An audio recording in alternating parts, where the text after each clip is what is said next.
Imagine being the most powerful man on Earth. You control the greatest army, rule over tens of millions of people, and have the power of life and death. Now imagine not letting that power corrupt you. That was Marcus Aurelius. And if you're intrigued by how a Roman emperor lived like a monk, not a tyrant, hit that like button and subscribe to Stoic and Stone, where ancient wisdom shapes modern lives. 2,000 years ago, Marcus Aurelius ruled the Roman Empire at its peak. The stress, immense. The responsibility, overwhelming. Yet he remained grounded. He didn't escape into indulgence. He didn't collapse under pressure. He proved himself worthy. So what's the secret? How did he manage such a demanding life? Thanks to his private journal, Meditations, we have a rare window into his daily routine, and it all starts in the morning. Marcus wasn't naturally a morning person, but he fought against the comfort of his bed. Is this what I was created for? To huddle under the blankets and stay warm? He asked himself. No, he chose action over ease. He began his day early, carving out time for stillness and reflection before the demands of the empire kicked in. He didn't reach for distractions, no scrolls, no messengers, no chaos. Instead, he anticipated the day ahead. He reminded himself, people will be difficult, arrogant, ungrateful, rude. That's no reason to be reactive.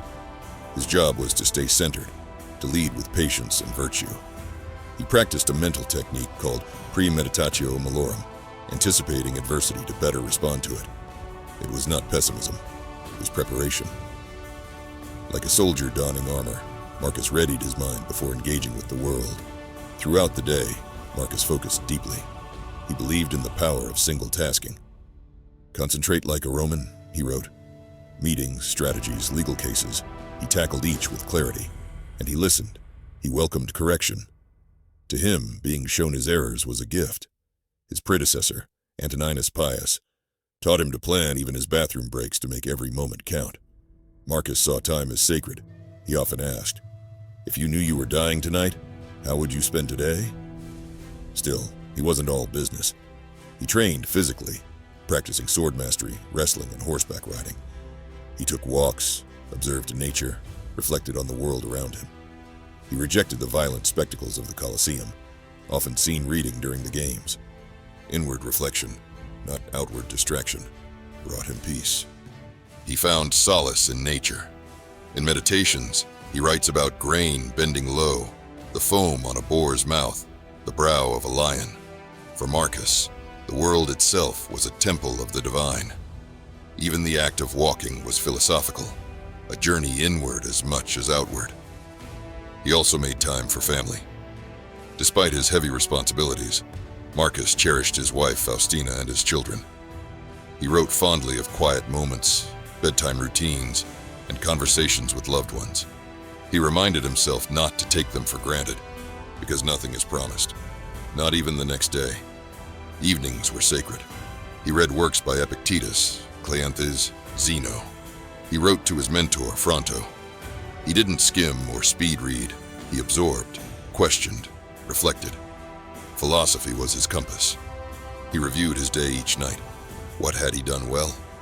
Where had he faltered? What must change tomorrow? Meditations is not just a book. It's a transcript of these intimate nightly interrogations. Above all, he practiced memento mori, the reminder that death could come at any moment. Not to dwell in fear, but to inspire presence, to remind himself to love deeply, to live intentionally, to not waste time.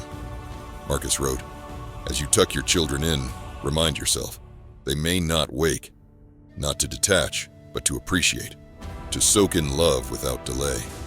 Even as emperors saluted him, and nations honored him, Marcus reminded himself, you are not special. You are not the center of the universe.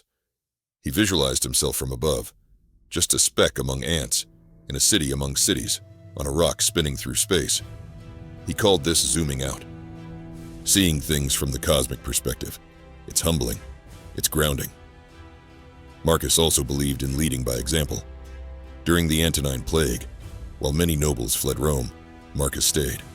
He coordinated aid, funded relief, and showed up every day. He didn't just rule, he served. In war, he endured the same harsh conditions as his soldiers. He wrote meditations not from a palace, but from a military tent. He lived what he preached. His commitment to virtue was tested by betrayal too. When his trusted general Avidius Cassius declared himself emperor, Marcus didn't lash out. He paused. He chose mercy over vengeance. He saw the crisis not as an insult, but as a chance to demonstrate what a wise ruler does under pressure. In every trial, floods, wars, plagues, political upheaval, Marcus asked himself the same question. How can I respond with wisdom?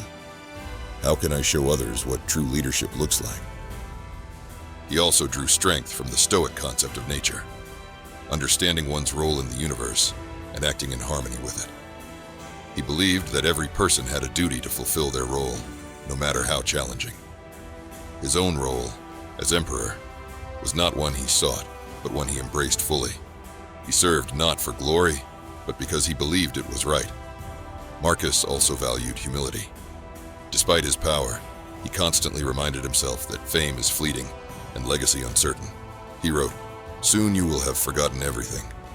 Soon everyone will have forgotten you."